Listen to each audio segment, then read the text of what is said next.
Good afternoon. This is Jim Whitehead of All Power Group and Phoenix Animal. Today, we're going to talk again about one of my childhood memories that, and I could very much say some of what I watched, because it was pretty much vanilla, beautiful white, if you know what I mean. It wasn't bad. It was kind of teaching you good things. Being good, being honest, fighting for what is right. And that's exactly what I'm going to talk about today with the Lone Ranger and his sidekick, Tonto. The Lone Ranger and Tonto are iconic figures of American popular culture, embodying themes of justice, adventure, and friendship in the American Old West.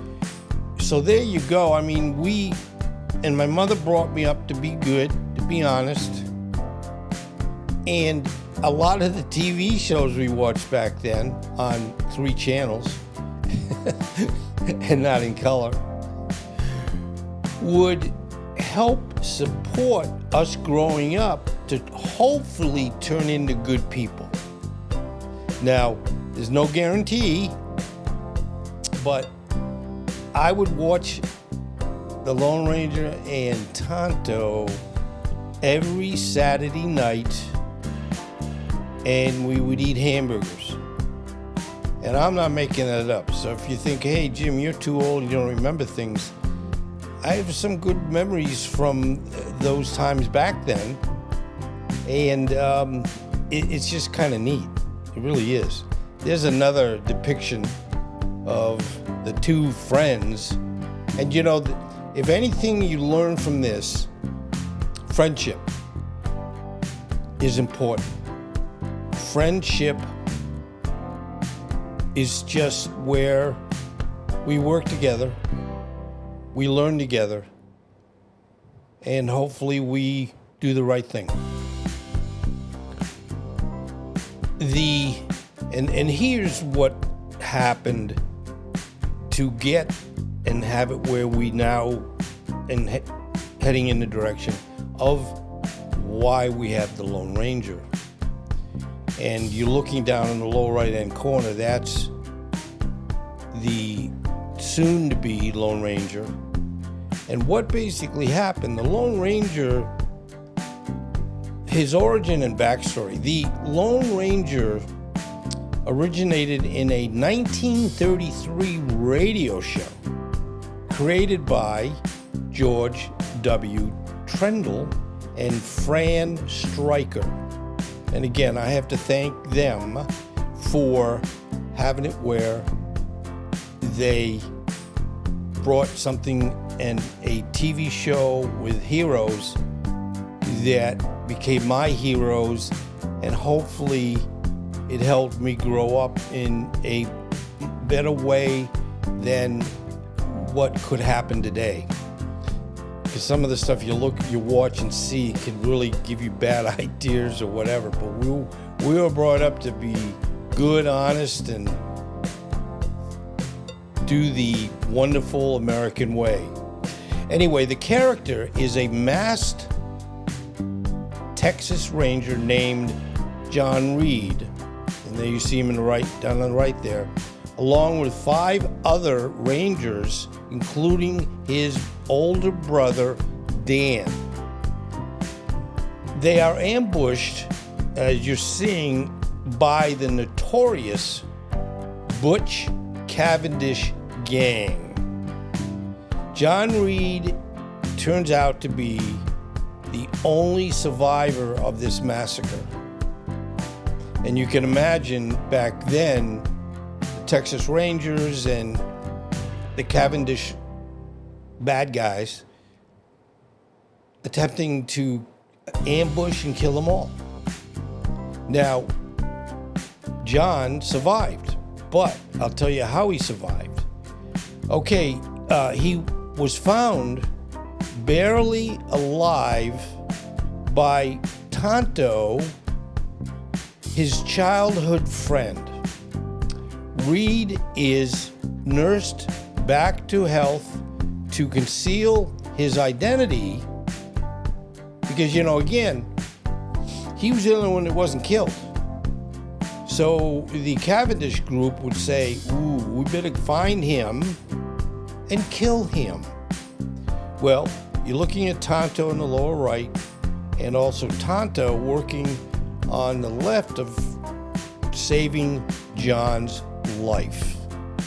And because of that, they were friends anyway, but they were like together and working for the best possible outcome. So anyway, he would honor his fallen comrades. He dons a black mask made from his brother's vest and dedicates his life to fighting crime. Now again, here's where he looked again before he made that transformation. And then here we go. Here's the beginning of the Lone Ranger. Anyway, they're going to fight crime and bringing justice to the West.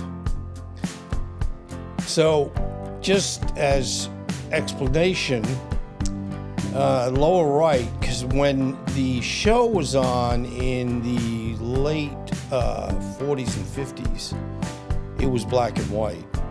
And of course, I know today you'd all say, oh, wow, that must have been weird. Well, if you don't know anything different, and I said this the same when I was talking the other day about Trigger and Roy Rogers, it was black and white. But you could have anything you want as long as it was black and white. And as long as the picture's good, in itself, it isn't where you'd say, oh my God, that's terrible. Admittedly, when you do start to watch and have TV shows that are in color, yeah, it really makes a difference. But there you see the Lone Ranger. And again, he's got the mask on because he does not want people to figure out that he's John and Reed, and the only person that survived the Cavendish group. So now he can do and take care of bad people. And what's very interesting, and you say, well, that probably makes sense. He uses silver bullets. And that was such a trademark and excitement. But he uses silver bullets not for their destructive power, but as a calling card and a symbol of justice, as he rarely kills his targets, preferring to wing them. Now, what does a wing them mean? I'm going to be honest, this is not easy to do. If you have a gun in your hand and there's a bad guy in front of you, and you don't want to actually kill him, you want to wing him, which means you might just shoot him, but only have it where it's a surface level injury from this bullet, but enough so that person would say, I don't think this is a good idea for me to continue trying to do bad things with the Lone Ranger being around, and Tonto. So there we go. The name Lone Ranger comes from his status as the only surviving member of the ambushed Ranger group. Now, his horse has the name of Silver. Silver bullets, a horse by the name of Silver, that works. The Lone Ranger's magnificent white stallion, Silver, is almost as famous as the Ranger himself. Silver is known as his incredible speed,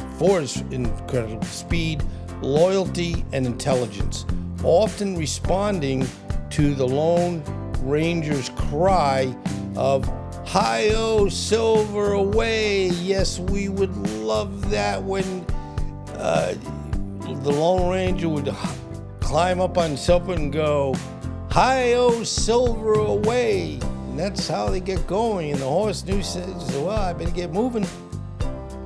Now, I mentioned Tonto, and that's Tonto's horse. Palomino, beautiful horse. But of course, the Lone Ranger's is white. Do good guys wear white hats? I guess you're right.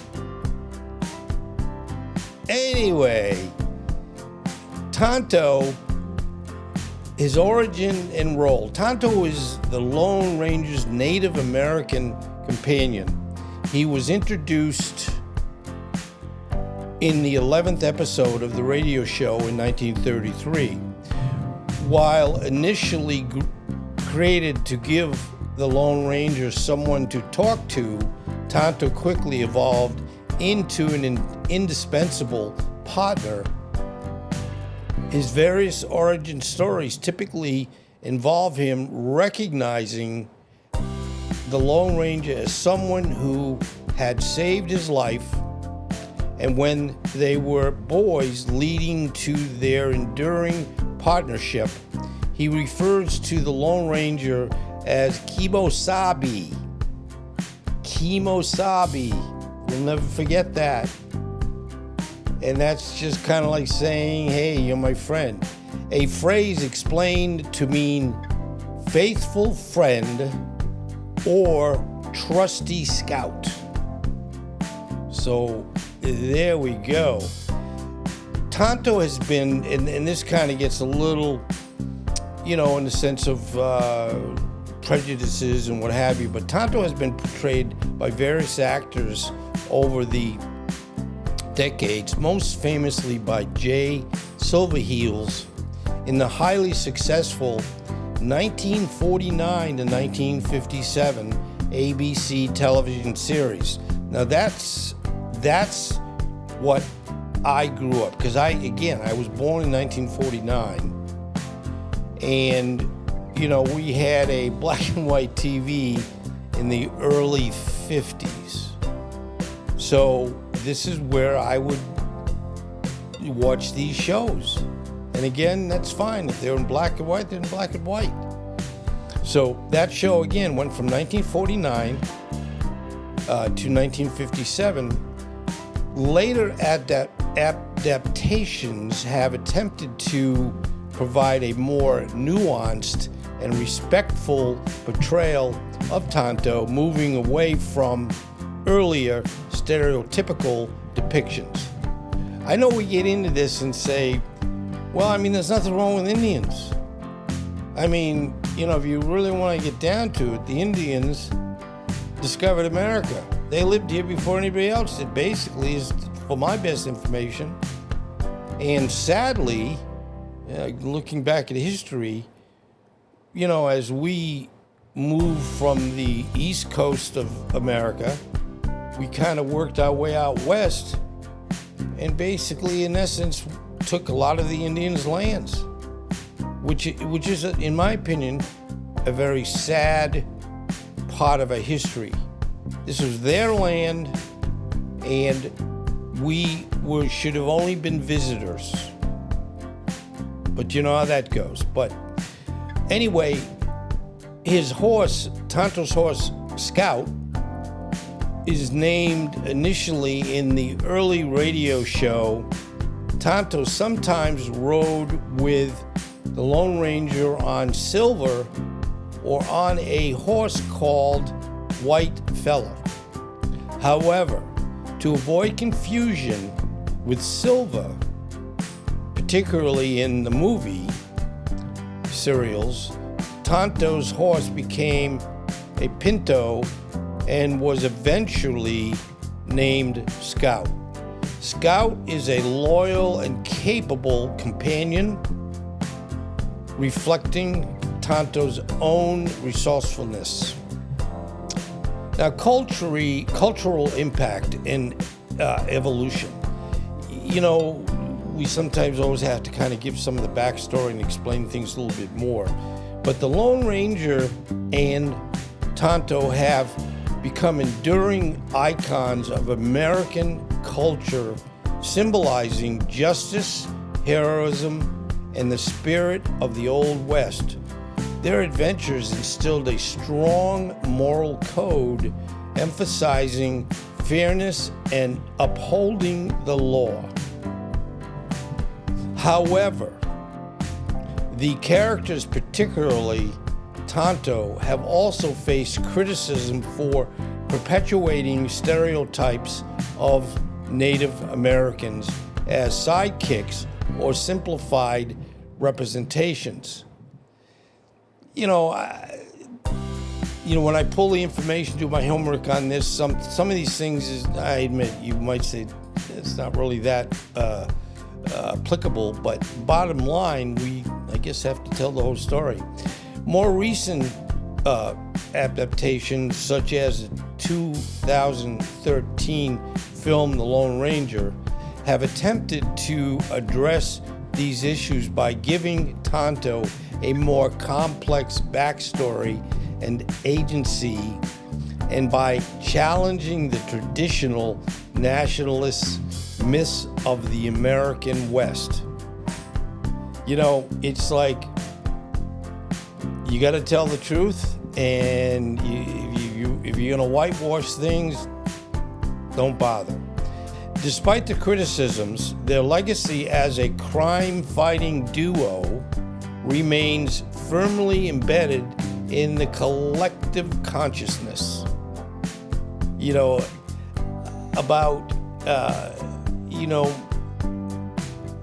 Through my presentations, and again, it's an animal channel, and you might say, well, Lone Ranger's not an animal, but they have beautiful horses, and Tonto has a beautiful horse.